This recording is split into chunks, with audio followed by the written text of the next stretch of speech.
Organise কৰিছে rain drops initiative আৰু গোটেই কথাটো হ'ল ৰান ফৰ লাইফ।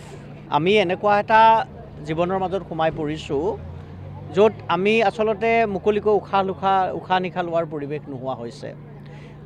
তাতকৈ ডাঙৰ কথা হৈছে যে ক'ভিডৰ পৰিপ্ৰেক্ষিতত আমি একেলগ হোৱাৰ কোনো ধৰণৰ সুবিধা নোহোৱা হৈছে।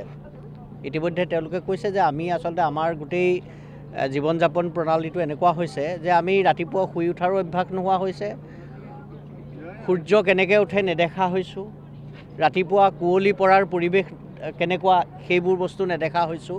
আৰু গোটেই এই কথাটোৱে আমাৰ জীৱনশৈলীৰ ওপৰততো প্ৰভাৱ পেলাইছেই, তাৰ উপৰিও আমাৰ যিটো মানে শৰীৰৰ ওপৰত সাংঘাতিক ধৰণে প্ৰভাৱ পেলাইছে।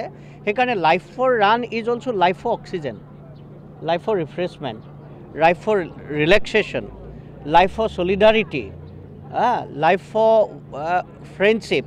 আচলতে আমাৰ এই ইনিচিয়েটিভটো আমি গুৱাহাটী মেডিকেল কলেজত লকডাউনৰ সময়ত ক'ভিড প্ৰট'কল যেতিয়া চলি আছিলে, কাৰফিউ চলি আছিলে, তেতিয়া আমি বিনামূলীয়া খাদ্য যোগান ধৰি আছিলোঁ।